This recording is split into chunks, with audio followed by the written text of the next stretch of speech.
नमस्कार दोस्तों, स्वागत है आप सभी का आज के इस नए वीडियो लेक्चर में। आज के इस वीडियो लेक्चर में हम हिमाचल में 2024 में हुए पोस्टल असिस्टेंट और सॉर्टिंग असिस्टेंट के क्वेश्चन पेपर के मैथमेटिक पोर्शन को सॉल्व करेंगे। तो आइए शुरू करते हैं आज के इस वीडियो लेक्चर का क्वेश्चन नंबर 1।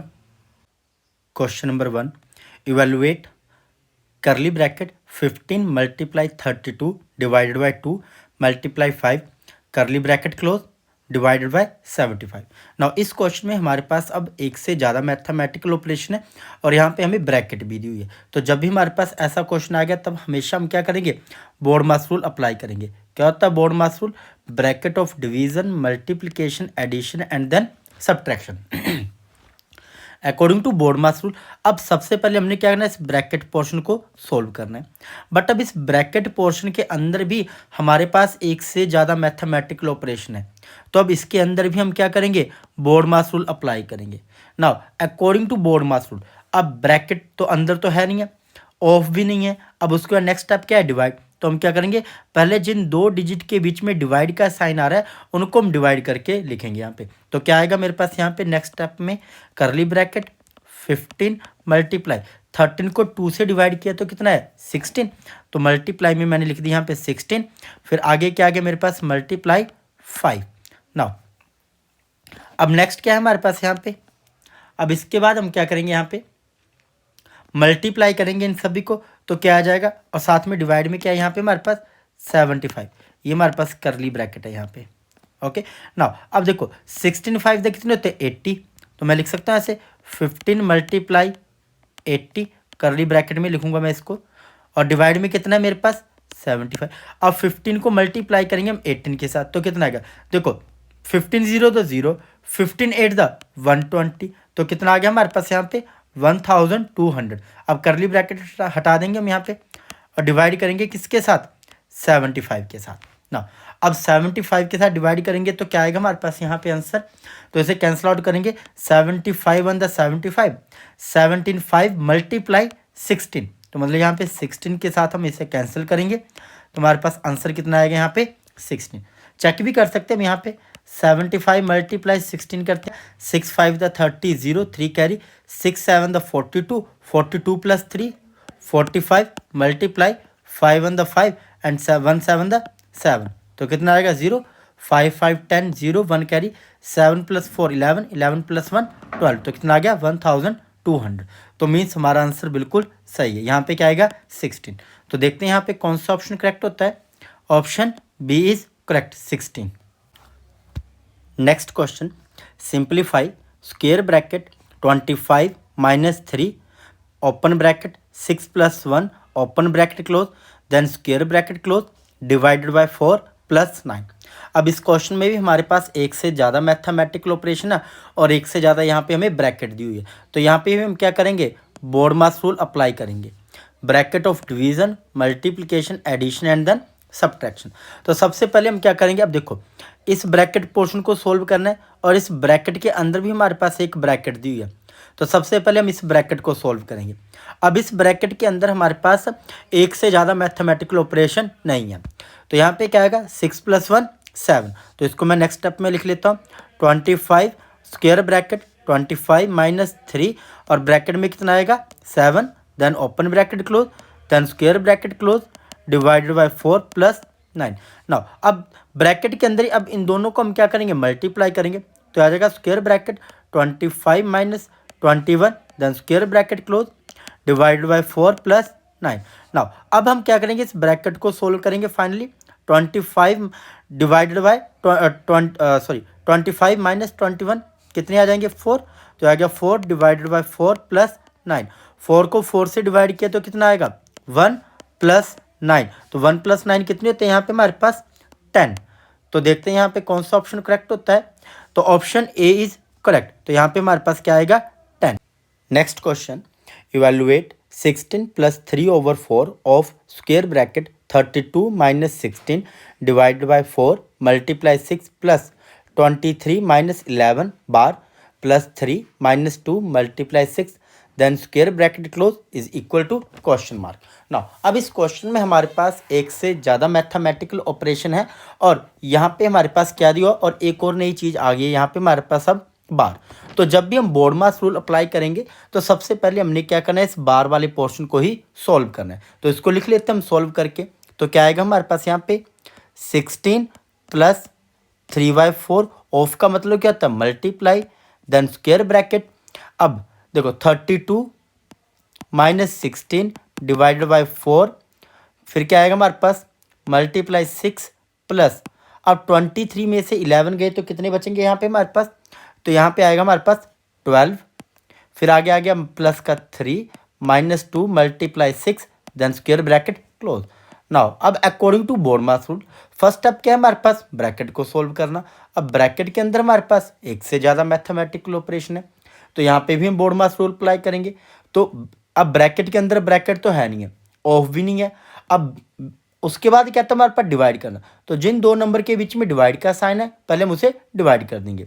तो नेक्स्ट स्टेप में क्या आ जाएगा 16 plus 3/4 multiply square bracket 32 minus, तो 16 को 4 से डिवाइड किया कितना है 4 multiply 6 plus 12 plus 3 minus 2 multiply 6।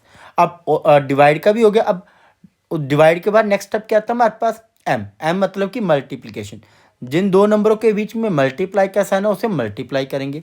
तो क्या आ जाएगा next step 16 plus 3/4 multiply square bracket 32 minus 4 6 the 24 plus 12 minus 3 and 2 6 the 12, तो क्या आ जाएगा यहाँ पे हमारे पास -12 देन स्क्वायर ब्रैकेट क्लोज। अब मल्टीप्लाई भी हो गया। अब उसके बाद क्या है एडिशन, तो जिन नंबर के आगे प्लस का साइन हम उनको क्या करेंगे ऐड कर लेंगे। तो क्या आ जाएगा 16 plus 3/4 multiply square bracket 32 plus 3 35 35 plus 10 45 plus 2 47, तो आगे मेरे पास 47 माइनस माइनस भी क्या होता है प्लस, पर साइन माइनस का रहेगा तो आ जाएगा हमारे पास 36 then square bracket close is equal to, तो नेक्स्ट स्टेप में आ जाएगा 16 प्लस 3/4 मल्टीप्लाई स्क्वायर ब्रैकेट 47 में से 36 गए तो कितने बचेंगे यहाँ पे 11। नाउ अब ये ब्रैकेट हटा देते हैं, इसको मल्टीप्लाई कर देंगे तो आ जाएगा 16 प्लस 11 3 द 33/4। नाउ अब क्या करेंगे हम यहाँ पे एलसीएम लेंगे, तो एलसीएम कितना आ जाएगा 4, तो 4 को 1 के साथ डिवाइड किया तो कितना आएगा क्वेश्चन में 4, 4 को मल्टीप्लाई करेंगे 16 के साथ तो आएगा 64 प्लस 4 को 4 से डिवाइड किया तो क्वेश्चन में आएगा 1, 1 को मल्टीप्लाई करेंगे 33 से तो आएगा 33 इज इक्वल टू, ऐड किया तो 4 प्लस 3 7 एंड 6 प्लस 3 9, तो आगे हमारे पास 97/4। तो देखते हैं यहाँ पे कौन सा ऑप्शन करेक्ट होता है, option C is correct 97/4। Next question 3.5 can be expressed in term of percentage. 3.5 को हमने परसेंटेज में चेंज करना है, तो यहाँ पे हम क्या करेंगे 3.5 को मल्टीप्लाई करेंगे 100 के साथ। नाउ अब हम इसे सॉल्व करेंगे, क्या आ जाएगा हमारे पास, तो आ जाएगा हमारे पास 3 5 ओवर में डेसिमल रिमूव किया तो नीचे कितना आ गया 10, मल्टीप्लाई में कितना किया हमने 100, तो 0 से 0 कैंसिल, तो आ जाएगा 335 मल्टीप्लाई 10 इज इक्वल टू 350%। तो हमने ये कर दिया इसको चेंज परसेंटेज में। तो जब हमने 3.5 को परसेंटेज में चेंज किया तो आंसर क्या है 350%। तो ऑप्शन डी यहाँ पे क्या होगा हमारे पास सही होगा। Next question, a store offers a 12% discount on a product if the original price is rupees 8,000, what is the sale price।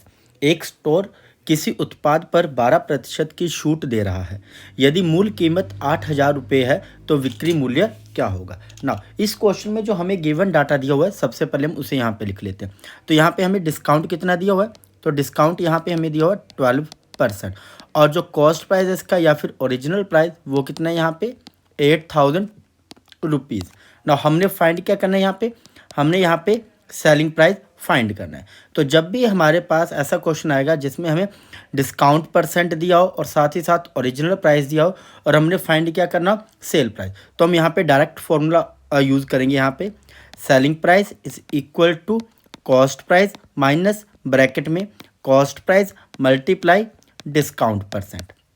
Now value put करेंगे अब हम यहाँ पे, कॉस्ट प्राइस कितना है 8000 माइनस कॉस्ट प्राइस कितना आ गया यहाँ पे फिर से 8000 मल्टीप्लाई डिस्काउंट परसेंट कितना है 12%, तो आ जाएगा 12/100। नाउ कैंसिल आउट करेंगे, 20 से 20 कैंसिल, तो आ जाएगा हमारे पास 8000 माइनस 12 8 दे कितने होते हैं 96, और साथ में जीरो आ गया तो ये आ गया 960 इज इक्वल टू 8000 में से 960 गए तो कितना बचेगा यहाँ पे हमारे पास 7040 रुपीज़। तो ये आ गया हमारे पास तो ये आ गया हमारे पास सेल प्राइस आफ्टर 12% डिस्काउंट। तो देखते हैं यहाँ पे कौन सा ऑप्शन करेक्ट होता है। Option A is correct, 7040 rupees. Next question, a store owner buy an item at rupees 80 and sell it at rupees 64, what is his loss percent? एक दुकानदार एक वस्तु 80 रुपये में खरीदता है और उसे 64 रुपये में बेचता है, उसका हानि प्रतिशत क्या है, ये हमने फाइंड करना है। नाउ इस क्वेश्चन में हमें कॉस्ट प्राइस दिया हुआ है, कॉस्ट प्राइस कितना है यहाँ पे 80 रुपीज़, और हमें यहाँ पे सेलिंग प्राइस भी दिया हुआ है, और सेलिंग प्राइस कितना है यहाँ पे 64 रुपीज़। तो यहाँ पे कॉस्ट प्राइस ज़्यादा और सेलिंग प्राइस क्या है यहाँ पे कम, तो यहाँ पे सीधा सीधा हमें पता चल रहा है कि यहाँ पे क्या हो रहा है लॉस। तो लॉस निकालने का क्या फॉर्मूला होता है, cost price minus selling price. तो ये आ गया हमारे पास 80 माइनस 64 इज इक्वल टू 60, तो लॉस कितना हुआ हमें 60 रुपीज़ का। अब हमने क्या निकालना है यहाँ पे लॉस परसेंट, तो लॉस परसेंट निकालने का क्या फॉर्मूला है, loss over cost price multiply 100। Now value put करेंगे, लॉस हुआ हमें 60 रुपीज़ का, कॉस्ट प्राइस कितना है 80 रुपीज़, मल्टीप्लाई में 100, 16 1 द 16, 16 5 द 80, 5 1 द 5, 5 20 द 100। तो यहाँ पे लॉस कितना आ गया हमारे पास 20%। तो देखते हैं यहाँ पे कौन सा ऑप्शन करेक्ट होता है। Option B is correct, 20% loss. Next question, a machine is sold at a profit of 15%. Had it been sold for rupees 540 more, 24% would have been gain. Find the cost price. एक machine 15% लाभ पर बेची जाती है, यदि इसे 540 रुपये अधिक में बेचा जाता तो 24% लाभ होता, क्रय मूल्य ज्ञात कीजिए। ना तो हमें यहाँ पे कॉस्ट प्राइस नहीं पता, मान लेते हैं let cost price is equal to 100 rupees. Cost price कितना मान लिया हमने इसका 100 रुपीज़ ना। अब फर्स्ट केस में क्या बोला है कि इसे कितने प्रॉफिट में बेचा जा रहा है 15%, तो यहाँ से हम क्या करेंगे सेलिंग प्राइस निकालेंगे। तो selling price is equal to क्या आएगा कॉस्ट प्राइस, प्लस में क्या आएगा कॉस्ट प्राइस, और साथ में क्या आएगा कितने परसेंट पे इस पर बेचा गया कॉस्ट प्राइस ऑफ, साथ में यहाँ पे आ जाएगा हमारे पास,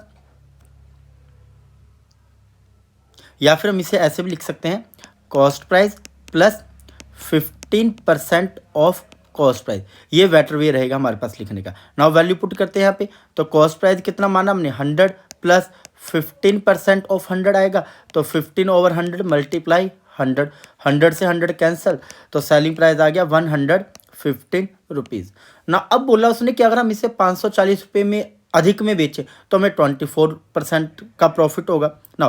तो अब दूसरे केस में कॉस्ट प्राइस अभी भी क्या है 100, तो हमने क्या निकालना अब सेलिंग प्राइस, जब हमारे पास प्रॉफिट कितना हो रहा है 24%, तो कॉस्ट प्राइस आ जाएगा 100 प्लस 24% ऑफ किसका आएगा 100 का, तो मल्टीप्लाई में आ गया 100, 100 से 100 कट गया, तो अब सेलिंग प्राइस कितना आ गया 124। नाउ अब जो हमारे पास नया प्रॉफिट और जो पुराना प्रॉफिट है उन दोनों का जो डिफरेंस है वो किसके इक्वल दिया 540 के इक्वल, तो मैं ऐसे लिख सकता हूँ 124 minus 115 is equal to 540। Now subtract किया तो कितना आ जाएगा 9 is equal to 540।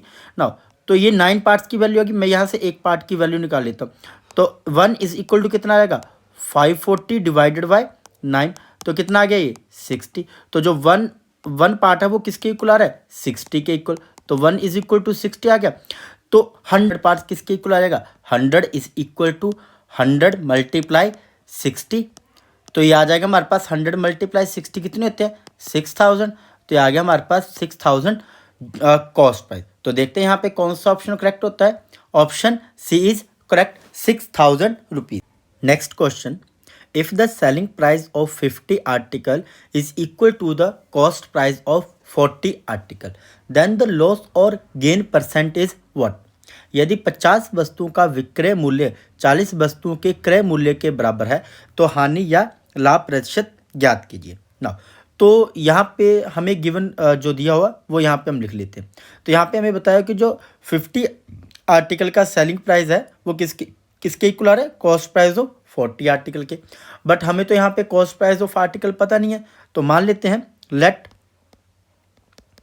Cost price of 1 article, मैं आर्टिकल को कैपिटल ए से लिख रहा हूँ, तो हमने कितना मान लिया यहाँ पे 1 रुपीज़। तो कॉस्ट प्राइस ऑफ 40 आर्टिकल कितना आ जाएगा, cost price of 40 article is equal to, तो 40 multiply 1 is equal to 40 rupees. अब क्वेश्चन में हमें बोला हुआ है कि जो सेलिंग प्राइस है, सेलिंग प्राइस ऑफ 50 आर्टिकल वो किसके इक्वल आ रहा है, कॉस्ट प्राइस ऑफ 40 आर्टिकल। ना तो हमने यहाँ पे एज्यूम किया है कि जो कॉस्ट प्राइस है एक आर्टिकल का वो कितना है, 1 रुपये। तो यहाँ पे हम क्या करेंगे, तो सेलिंग प्राइस 50 आर्टिकल का इसके इक्वल है, तो एक आर्टिकल का कॉस्ट प्राइस 1 रुपये है, तो जो कॉस्ट प्राइस होगा, कॉस्ट प्राइस ऑफ 50 आर्टिकल वो किसके इक्वल आ जाएगा हमारे पास, तो वो आ जाएगा हमारे पास 50 मल्टीप्लाई 1 तो इज इक्वल टू 50 रुपीज़। ना अब यहाँ पे क्या हो रहा है, अब यहाँ पे हमारे पास हो रहा है लॉस। कैसे पता चला, देखो जो कॉस्ट प्राइस ऑफ 50 आर्टिकल है वो कितना है 50 रुपीज़, और जो सेलिंग प्राइस है 50 आर्टिकल का वो कितना हमारे पास 40 रुपीज़। ना तो यहाँ पे हम क्या करेंगे, लॉस निकाल लेते हैं। तो लॉस इज इक्वल टू क्या आ जाएगा हमारे पास, कॉस्ट प्राइस ऑफ 50 आर्टिकल कितना आ गया 50 माइनस, अब हमें क्वेश्चन में बोला हुआ है कि जो कॉस्ट जो सेलिंग प्राइस है 50 आर्टिकल का वो किसके इक्वल आ रहा है, कॉस्ट प्राइस ऑफ 40 आर्टिकल, मतलब कि 40 रुपये के बराबर। तो माइनस में हम क्या कर देंगे 40 इज इक्वल टू कितना आ गया हमारे पास 10। तो अब यहाँ पे हमारे पास जो कॉस्ट प्राइस है वो ज़्यादा है और जो सेलिंग प्राइस है वो क्या है यहाँ पे कम। ना तो लॉस आ गया 10 रुपीज़, तो लॉस परसेंट निकाल लेते हैं। तो लॉस परसेंट निकालने का formula is equal to loss over cost price multiply 100। Now value put करते हैं यहाँ पे, लॉस है हमारे पास 10 डिवाइडेड बाय कॉस्ट प्राइस कितना हमारे पास 50 मल्टीप्लाई 100, 51 द 50, 52 द 100 और 10 टू द 20, तो लॉस कितना हुआ यहाँ पे 20%। नाउ अब इस क्वेश्चन को करने का एक और तरीका भी है, वो शॉर्टकट वे है, उसे हम डायरेक्टली कर सकते हैं। तो वो शॉर्टकट वे क्या है यहाँ पे, तो यहाँ पे हम फॉर्मूला लगाएंगे। फॉर्मूला क्या है, हमने देखो या तो परसेंट प्रॉफिट होगा या फिर क्या होगा loss.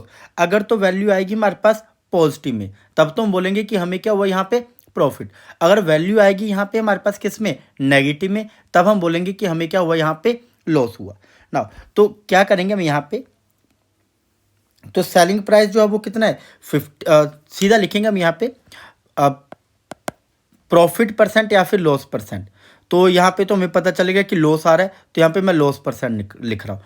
Loss percent is equal to cost price minus selling price divided by आ जाएगा हमारे पास यहाँ पे selling price. Now value put करेंगे यहाँ पे, कॉस्ट प्राइस कितना है यहाँ पे हमारे पास, तो कॉस्ट प्राइस आ गया हमारे पास 40, तो आ गया 40 माइनस सेलिंग प्राइस कितना है हमारे पास यहाँ पे, तो सेलिंग प्राइस है हमारे पास 50 डिवाइडेड बाय 50, तो कितना आ जाएगा 40 माइनस 50, तो आ गया हमारे पास -10, और साथ में यहाँ पे हमने मल्टीप्लाई 100 भी करना है, मल्टीप्लाई 100 तो कितना आ जाएगा 10 ओवर 50, 51 द 50, 52 द 100, तो 10 टू द 20, तो आ गया हमारे पास -20%। तो मीन्स यहाँ पे 20% क्या हुआ हमें यहाँ पे loss. Next question, a person borrows ₹8,000 at 5% per annum simple interest, what is the total amount payable after 4 year. एक व्यक्ति 5% प्रति वर्ष साधारण ब्याज पर 8,000 रुपये उधार लेता है, 4 वर्ष बाद दे कुल राशि कितनी है। ना तो यहाँ पे हमें जो गिवन डाटा दिया हुआ उसे हम यहाँ पे लिख लेते हैं। तो प्रॉफिट कितना दिया, प्रिंसिपल कितना दिया हुआ हमें यहाँ पे, तो प्रिंसिपल है 8,000 रुपीज़। रेट कितना दिया हुआ हमें यहाँ पे, तो रेट हमें यहाँ पे दिया हुआ है 5%, और टाइम भी हमें यहाँ पे बताया हुआ है, टाइम है यहाँ पे हमारे पास 4 ईयर। हमने यहाँ पे फाइंड क्या करना है, यहाँ पे हमने फाइंड करना है, पहले तो हम यहाँ पे फाइंड करेंगे सिंपल इंटरेस्ट, देन हम फाइंड करेंगे हम यहाँ पे अमाउंट। ना तो हम सबसे पहले सिंपल इंटरेस्ट निकाल लेते हैं। सिंपल इंटरेस्ट का फॉर्मूला क्या है, principal multiply rate multiply time over 100। Value put करेंगे। प्रिंसिपल हमारे पास 8000 मल्टीप्लाई रेट है 5%, तो आ गया 5/100 मल्टीप्लाई टाइम है 4 ईयर ना। 20 से 20 कैंसिल, 5 4 द 20 और 2 8 द 16, तो आ गया हमारे पास 1600 रुपीज़। तो आ गया हमारे पास सिंपल इंटरेस्ट। नाउ अब हमने फाइंड करना है अमाउंट। अमाउंट निकालने का फॉर्मूला होता है हमारे पास principal plus simple interest is equal to, principal हमारे पास 8000 प्लस सिंपल इंटरेस्ट आ गया हमारे पास 1600। नाउ ऐड किया दोनों को तो आ गया 9600 रुपीज़। तो आ गया हमारे पास अमाउंट। तो देखते हैं यहाँ पे कौन सा ऑप्शन करेक्ट होता है। Option C is correct, 9600 rupees. Next question, A lent rupees 6000 to B for 2 year and rupees 15,000 to C for 4 year and respectively altogether from both rupees 900 as simple interest. The rate of interest is what? A ने B को 2 वर्ष के लिए 6000 रुपये तथा C को 4 वर्ष के लिए 1500 रुपये उधार दिए तथा दोनों से कुल मिलाकर 900 रुपये साधारण ब्याज के रूप में प्राप्त किए। ब्याज की दर क्या है ये हमने फाइंड करनी है ना। तो हम यहाँ पे निकाल लेते हैं इंटरेस्ट पेड बाय ए। तो लिख लेते हैं यहाँ पे हम इंटरेस्ट पेड बाय ए। तो क्या फॉर्मूला तो हमारे पास principal multiply rate multiply time over 100। तो यहाँ पे हम रेट को क्या मान लेंगे, rate is equal to x. Now value put करेंगे हम यहाँ पे। तो फर्स्ट केस के लिए हमारे पास प्रिंसिपल कितना है 6000 मल्टीप्लाई रेट हमने मान लिया एक्स ओवर 100 और टाइम कितना है 2 ईयर। तो कैंसिल आउट किया तो ये आ गया हमारे पास 120 x. Now interest paid by B is equal to, तो सेकंड केस के लिए हमारे पास प्रिंसिपल कितना है 1500 रुपीज़। तो आ गया 1500 मल्टीप्लाई रेट कितना है एक्स, तो आ गया एक्स ओवर 100 और टाइम कितना है 4 ईयर ना। 20 से 20 कैंसिल, 15 4 द 60 और 60 मल्टीप्लाई एक्स, तो आ गया 60 एक्स। तो interest paid by B 60 X और interest paid by A 120 X. अब जो दोनों का टोटल इंटरेस्ट मिला वो कितना मिला, तो वो मिला हमें कितना 900 रुपीज़ ना। तो अब क्या करना, हमने इन दोनों को ऐड कर देना है। तो टोटल इंटरेस्ट निकालना है हमने। तो आ जाएगा 120x plus 60x is equal to 900। तो ये आ जाएगा हमारे पास 180x इज इक्वल टू 900। ना x की वैल्यू निकालनी है तो आ जाएगा x is equal to 900 divided by 180। 0 से 0, 18 1 द 80, 18 5 द 90। तो हमारे पास x कितना आ गया 5। तो रेट ऑफ इंटरेस्ट कितना आ गया हमारे पास 5%। तो देखते हैं यहाँ पे कौन सा ऑप्शन करेक्ट होता है। Option D is correct. Next question, a cricketer has a certain average for 10 inning. In the 11th inning, he scored 108 run, thereby increased his average by 6 run. His new average is what? एक cricketer का 10 पारियों का एक निश्चित औसत है। 11वीं पारी में उसने 108 रन बनाए जिससे उसका औसत 6 रन बढ़ गया। उसका नया औसत क्या है ये हमने फाइंड करना है।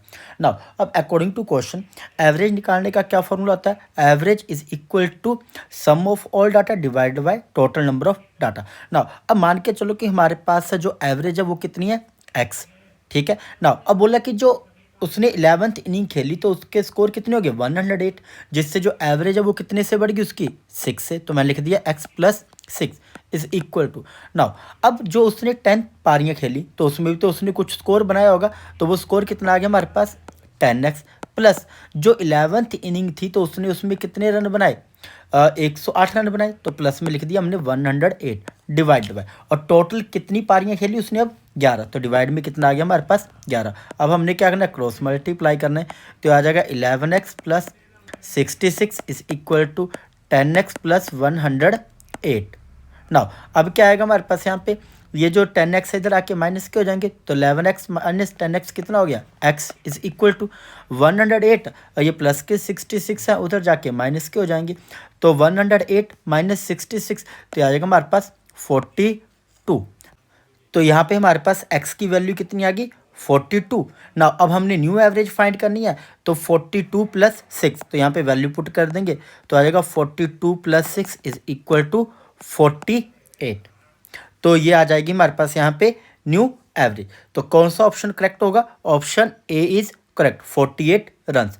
Next question, find the average of all the numbers between 6 and 34 which are divisible by 5। 6 और 34 के बीच की सभी संख्याओं का औसत ज्ञात कीजिए जो 5 से विभाज्य है। तो सबसे पहले हम नंबर देख लेते हैं कि 6 और 34 के बीच में कौन कौन से नंबर है जो 5 से कंप्लीटली डिवाइड हो रहे हैं। तो पहला कौन सा आएगा हमारे पास? 10, फिर आएगा हमारे पास 15, फिर उसके बाद आएगा हमारे पास 20, फिर आएगा 25, देन आएगा हमारे पास 30। तो ये हमारे पास 5 नंबर आ रहे हैं जो 5 से कंप्लीटली डिविजिबल है और किसके बीच में लाई कर रहे हैं? ये 6 और 34 के बीच में। नाउ बोला इन नंबर का हमने क्या करना है? एवरेज फाइंड करना है। एवरेज निकालने का क्या फॉर्मूला होता है? Average is equal to sum of all data divided by total number of data. तो sum of all data means इन सभी को अब हम क्या करेंगे? ऐड करेंगे। 10 प्लस 15 प्लस 20 प्लस 25 प्लस 30 और डिवाइड करेंगे टोटल नंबर ऑफ डाटा। तो कितने नंबर आएंगे? Total 5 number. तो divided by 5 is equal to add करेंगे तो कितना आएगा हमारे पास यहाँ पे? 100 डिवाइडेड बाय 5, 5 1 द 5, 5 20 द 100। तो एवरेज कितना आ गया हमारे पास? तो एवरेज आ गया हमारे पास यहाँ पे 20। तो देखते हैं यहाँ पे कौन सा ऑप्शन करेक्ट होता है। Option B is correct. Next question, 10 men can do a piece of work in 12 days. How many men are needed to complete the work in 20 days? 10 आदमी एक काम को 12 दिन में कर सकते हैं। उसी काम को 20 दिन में पूरा करने के लिए कितने आदमियों की आवश्यकता होगी? ना तो इस क्वेश्चन में हम डायरेक्ट फॉर्मूला यूज़ करेंगे। M1 D1 divided by W1 is equal to M2 D2 divided by W2। Now अब इस केस में क्या है हमारे पास? जो W1 और W2 है वो दोनों क्या है? Equal. W1 is equal to W2 is equal to 1। तो हम वर्क को यहाँ पे 1 यूनिट मान लेते हैं क्योंकि यहाँ पे दोनों केसेस में वर्क क्या है? सेम। तो W1 और W2 कैंसिल आउट हो जाएंगे। तो हमारे पास बचेगा क्या फिर? M1 D1 is equal to M2 D2। Now M1 first case में M1 कितने हैं? 10, डेज कितने हैं? 12 इज इक्वल टू। दूसरे केस में M2 कितने हैं वो हमें नहीं पता, यही हमने फाइंड कर लें। और D2 कितने हैं? 20। तो 20 को हम यहाँ पे डिवाइड कर देंगे तो आएगा 10 multiply 12 divided by 20। 10 1 the 10, 10 2 the 20, 2 1 the 2, 2 6 the 12। Now तो M2 कितना आ गया हमारे पास? M2 is equal to 6। अगर मुझे वही काम 20 दिन में ख़त्म करना है तो मुझे 6 आदमियों की ज़रूरत होगी। तो देखते हैं यहाँ पे कौन सा ऑप्शन करेक्ट होता है। Option C is correct, 6 men।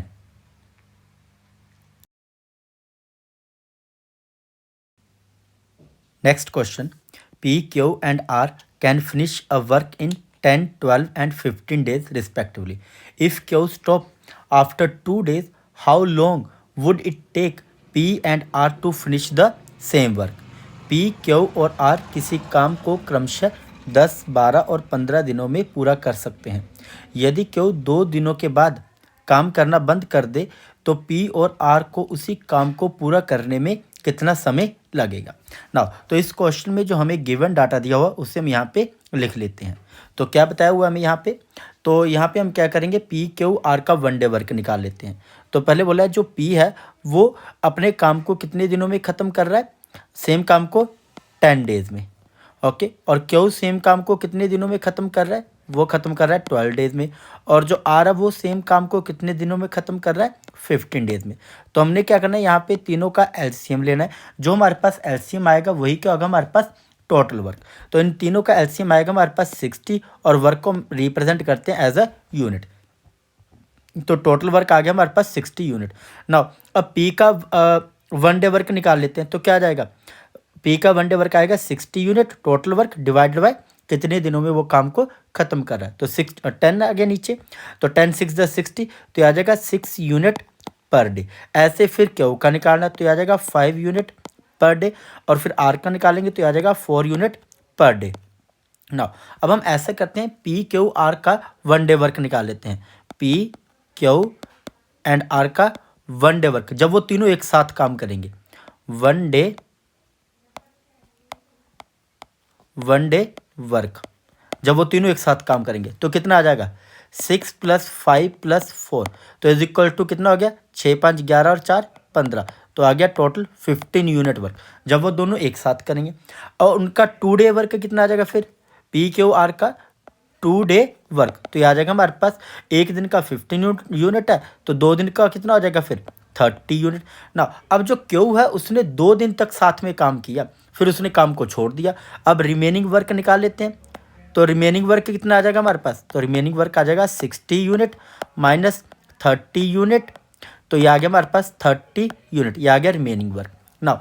अब बोला है कि हमारे पास क्या बोला है कि जो हमारे पास काम किसने छोड़ा यहाँ पे 2 दिन के बाद, क्यों ने। अब बोला जो PR है वो दोनों बचे हुए काम को कितने दिनों में खत्म करेंगे, ये हमने फाइंड करना है ना। तो रिमेनिंग, तो यहाँ से हम क्या करेंगे, P&R का 1 डे वर्क निकाल लेते हैं। तो क्या आ जाएगा हमारे पास, PR का 1 day work, P + R 1 day work is equal to, तो P का 1 डे वर्क है 6 यूनिट पर डे और R का 1 डे वर्क कितना है हमारे पास 4 unit per day, 4 unit per day, तो ये आ जाएगा हमारे पास कितना 10 यूनिट पर डे, ये आ गया हमारे पास PR का 1 डे वर्क नाउ। अब हमने क्या करना है, जो बचा हुआ काम है वो कितने दिनों में खत्म करेंगे वो हमने फाइंड करना है now. Remaining work completed by P&R together, तो कितना आ जाएगा हमारे पास, तो टोटल वर्क कितना है 30 यूनिट डिवाइड बाय एफिशिएंसी कितनी आ रही है PR की 1 डे वर्क 1 डे की, तो ये आ गई हमारे पास कितनी 10 यूनिट पर डे, तो डिवाइड कर देंगे 10 यूनिट पर डे तो यूनिट से यूनिट कट गया, 10 1 द 10, 10 3 द 30, तो कितना आ गया हमारे पास 3 डेज। तो जो बचा हुआ काम है P&R उसे कितने दिनों में खत्म करेंगे 3 डेज में। तो देखते हैं यहाँ पे कौन सा ऑप्शन करेक्ट होता है, option C is correct 3 days. Next question, a boy goes to his school from his house at a speed of 3 kilometre per hour and return at a speed of 2 km per hour. If he takes 5 hours in going and coming, the distance between his house and school is what? एक लड़का अपने घर से school 3 kilometre प्रति घंटा की गति से जाता है और 2 किलोमीटर प्रति घंटा की गति से वापस आता है। यदि उसे आने जाने में 5 घंटे लगते हैं तो उसके घर और स्कूल के बीच की दूरी कितनी है, क्वेश्चन मार्क। और फर्स्ट केस के लिए टाइम निकालना हमने, तो T1 क्या आ जाएगा हमारे पास डिस्टेंस ओवर स्पीड, तो डिस्टेंस क्या मान लिया हमने यहाँ पे x किलोमीटर और टाइम कितना आ गया, स्पीड कितनी आ गई हमारे पास यहाँ पे 3 किलोमीटर पर आवर ना। किलोमीटर से किलोमीटर कट जाएगा तो T1 की वैल्यू कितनी आ जाएगी यहाँ पे हमारे पास x/3r ना। ऐसे हम T2 की वैल्यू निकाल लेंगे, तो T2 भी क्या आ जाएगा, सेम फॉर्मूला अप्लाई होगा यहाँ पे, डिस्टेंस ओवर स्पीड, डिस्टेंस यहाँ पे भी x किलोमीटर रहेगा और अब स्पीड कितनी है यहाँ पे 2 किलोमीटर पर आवर ना। किलोमीटर से किलोमीटर कैंसिल, तो T2 की वैल्यू आ जाएगी यहाँ पे हमारे पास x/2r ना। अब हमें यहाँ पे टोटल टाइम बताया हुआ कितना लगा 5 आवर, तो ना ऐड कर देंगे हम यहाँ पे T1 + T2 is equal to total time, तो टोटल टाइम कितना यहाँ पे 5 आवर। T1 की वैल्यू आ गई हमारे पास x/3r प्लस T2 की वैल्यू आ गई हमारे पास x/2r is equal to 5r ना। ऐसा करते हैं यहाँ पे r को कॉमन ले लेते हैं, तो r से r कट जाएगा, तो यहाँ पे हमारे पास क्या बचेगा x/3 plus x/2 is equal to 5 ना। अब इसका एलसीएम लेंगे हम यहाँ पे, तो इसका एलसीएम कितना आएगा 3 और 2 का 6, तो एलसीएम आ गया हमारे पास 6, तो 6 को डिवाइड करेंगे 3 के साथ, तो क्वेश्चन में आएगा 2 और 2 को मल्टीप्लाई करेंगे न्यूमरेटर के साथ जो है हमारे पास x, तो 2 × x कितना आ गया 2x प्लस सेम ऐसा ही प्रोसेस हम करेंगे दूसरी फ्रैक्शन के साथ। अब 6 को डिवाइड करेंगे हम 2 के साथ, तो क्वेश्चन में आएगा 3 और 3 को मल्टीप्लाई करेंगे x के साथ, तो ये आ जाएगा 3x इज इक्वल टू 5 ना। क्रॉस मल्टीप्लाई कर देते हैं अब यहाँ पे हम, तो ये आ जाएगा हमारे पास 2x + 3x कितने होते हैं 5x इज इक्वल टू, तो ये 6 यहाँ पे डिवाइड में है, राइट हैंड साइड जाके मल्टीप्लाई हो जाएगा, तो 6 5 द 30 ना। अब ये x के साथ जो 5 लगा हुआ ये मल्टीप्लाई में है, तो इसे हम राइट हैंड साइड भेजेंगे तो ये भी क्या हो जाएगा डिवाइड हो जाएगा, तो आ जाएगा 30/5, 5 1 द 5, 5 6 द 30, तो x किसके इक्वल आ गया हमारे पास 6 के इक्वल। तो हमने यहाँ पे x क्या माना हुआ था, x हमने यहाँ पे माना था डिस्टेंस, तो यहाँ पे पूछा था कि तो उसके घर और स्कूल के बीच का डिस्टेंस कितना है, तो वो कितना आ गया हमारे पास 6 किलोमीटर। तो देखते हैं यहाँ पे कौन सा ऑप्शन करेक्ट होता है, option C is correct 6 kilometre. Next question, A person has to cover a distance of 6 kilometer in 45 minutes. If he cover one half of the distance in two-third of the total time, to cover the remaining distance in the remaining time, his speed must be what? एक व्यक्ति को 45 minute में 6 kilometre की दूरी तय करनी है। यदि वह कुल समय के 2/3 समय में आधी दूरी तय करता है, तो शेष दूरी को शेष समय में तय करने के लिए उसकी गति क्या होनी चाहिए, ये हमने फाइंड करना है ना। अब बोला कि जो हाफ डिस्टेंस है वो तो उसने कितने में कवर कर लिया, one half. If he cover one half of the distance in to-third of the total time ना, तो यहाँ पे हम निकाल के लिख लेते हैं। तो क्या आएगा, जो 3 किलोमीटर डिस्टेंस है वो 2/3 टाइम में कवर करेगा। तो क्या आ जाएगा हमारे पास, 3 kilometre distance is equal to total time कितना है 45 मिनट। तो आ गया 2/3 ऑफ 45, तो मल्टीप्लाई में कर दिया 45 मिनट ना। अब 3 से कैंसिल करेंगे, 3 1 द 3, 3 1 द 3, 3 5 द 15, तो आ गया हमारे पास 15 टू द 30। तो कितना आ गया हमारे पास 30 मिनट, मतलब 30 मिनट में वो इतना डिस्टेंस कवर करेगा ना। अब जो बोला हुआ कि जो टाइम बच गया हमारे पास, ठीक है, तो वो जो 3 किलोमीटर का डिस्टेंस है वो बचे हुए टाइम में कवर करना है, तो उसकी स्पीड क्या होगी ये हमने पता करना है ना।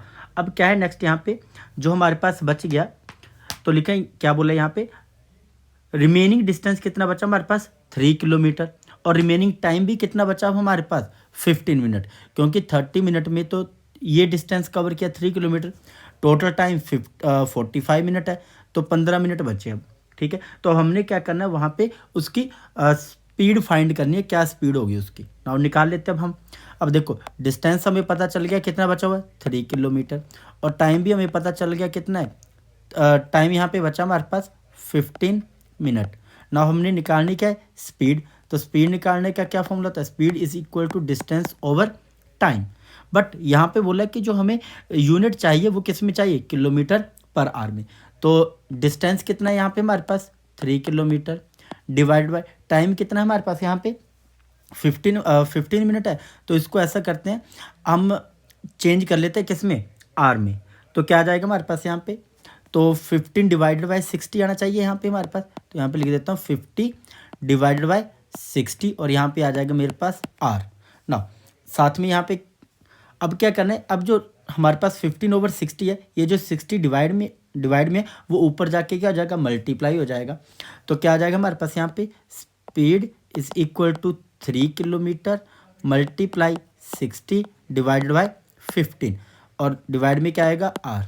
15 1 द 15, 15 4 द 60, और 3 4 द 12। तो स्पीड कितनी आ जाएगी 12 किलोमीटर पर आवर, और उसे पूरा डिस्टेंस 45 मिनट में कवर करना है।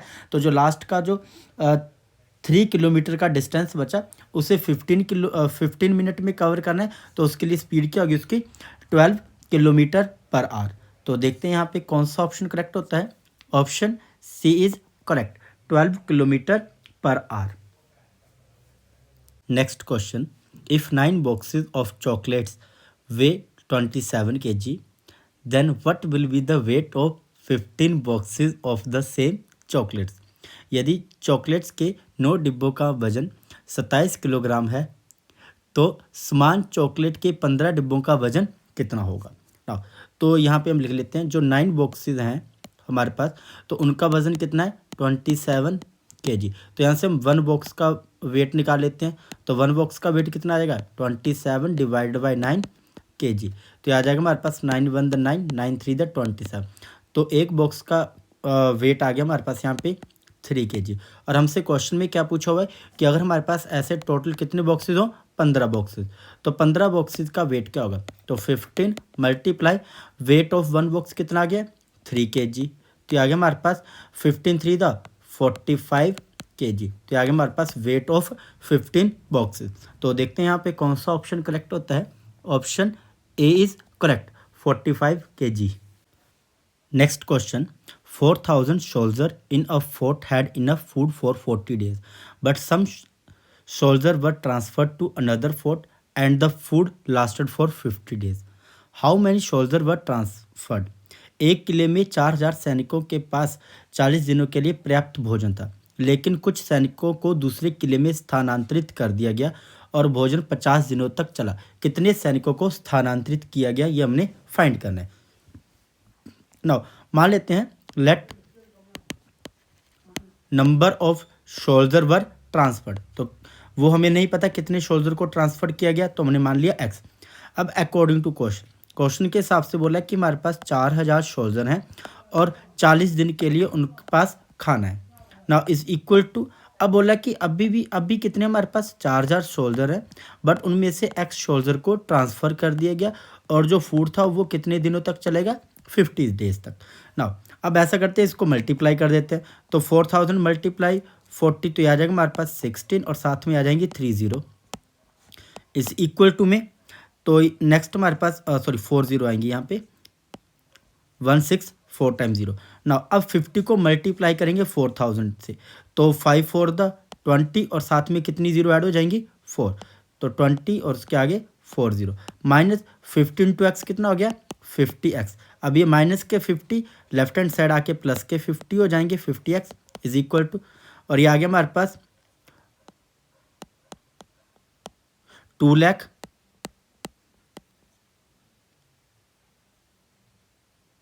माइनस, तो आ जाएगा हमारे पास 16 और साथ में 40। नाउ सब्ट्रैक्ट करेंगे हम यहाँ पे, तो क्या आएगा 0 0 0 4 0 तो हमारे पास एज इट इज़ आ जाएंगी। फिर आएगा हमारे पास 10 माइनस 6 4।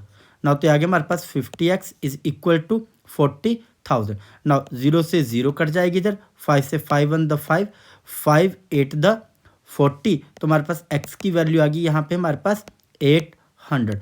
तो कितने सोल्जर को ट्रांसफ़र किया जाएगा टोटल, तो हमारे पास आगे 800 सोल्जर को क्या किया जाएगा दूसरे फोर्ट में ट्रांसफ़र किया जाएगा, तब जाके जो फूड है वो 50 डेज तक चल पाएगा।